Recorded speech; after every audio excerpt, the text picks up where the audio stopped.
Sorry, கொஞ்சம் late ஆயிடுச்சு.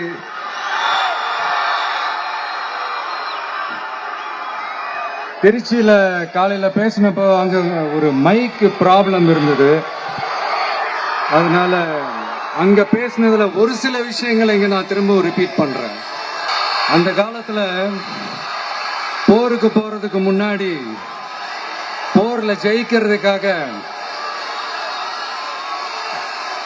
குலதெய்வம் கோயிலுக்கு போய் சாமியை கும்பிட்டு தான் போருக்கு போவாங்களாம். அந்த மாதிரி அடுத்த வருஷம் நடக்க போற ஜனநாயக போருக்கு தயாராகிறதுக்கு முன்னாடி நம்ம மக்களை அதாங்க உங்க எல்லாரையும் பார்த்துட்டு போலான்னு வந்திருக்கிறேன்.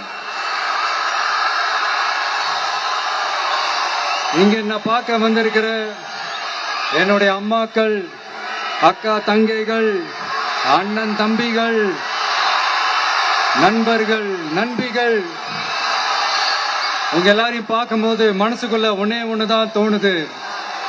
உங்களோட இந்த அன்புக்காக எவ்வளவு பெரிய உயரத்தையும், எவ்வளவு பெரிய வருமானத்தையும், எவ்வளவு பெரிய வசதியையும் தூக்கி எறிஞ்சிட்டு வரலாங்க. உங்களோட இந்த அன்பை விட, இந்த பாசத்தை விட, உங்களை விட எனக்கு இந்த உலகத்துல வேற எதுவுமே பெருசா தெரியல. ஒரு சாதாரணமா இருந்த ஒரு விஷய இந்த உயரத்துல தூக்கி வச்சு கொண்டாடிக்கிட்டு இருக்கிறீங்க. உங்க வீட்டுல ஒருத்தனாவே ஆக்கிட்டீங்க, உங்க சொந்தக்காரனாவே ஆக்கிட்டீங்க. என்னங்க பெரிய பணம் வேணுங்கிற அளவுக்கு பார்த்தாச்சு. அரசியலுக்கு வந்துதான் நான் பணம் சம்பாதிக்கணுமா என்ன? அதுக்கு கொஞ்சம் கூட அவசியமே இல்லை. எனக்கு எல்லாத்தையும் எல்லாமும் கொடுத்த உங்களுக்காக உழைக்கிறத தவிர எனக்கு வேற எந்த எண்ணமும் எந்த வேலையும் இல்லை. விஜய், விஜய் அண்ணா, விஜய் தம்பி, விஜய் தம்பி, நம்ம விஜய், நம்ம விஜய்ன்னு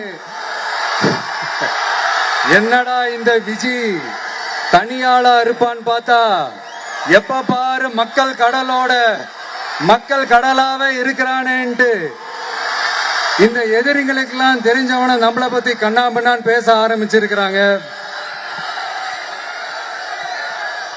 அதாவது நான் மரியாதையா பேசினா கூட அதை தவறா எடுத்துக்கிறாங்கன்னா பாத்துக்கங்களேன். அதனால யார் என்ன சொன்னாலும் அறிஞர் அண்ணா அவர்கள் சொன்ன அந்த பஞ்சு தான், வாழ்க வசவாளர்கள் அப்படின்னு சொல்லிட்டு போயிட்டே இருக்க வேண்டியதுதான்.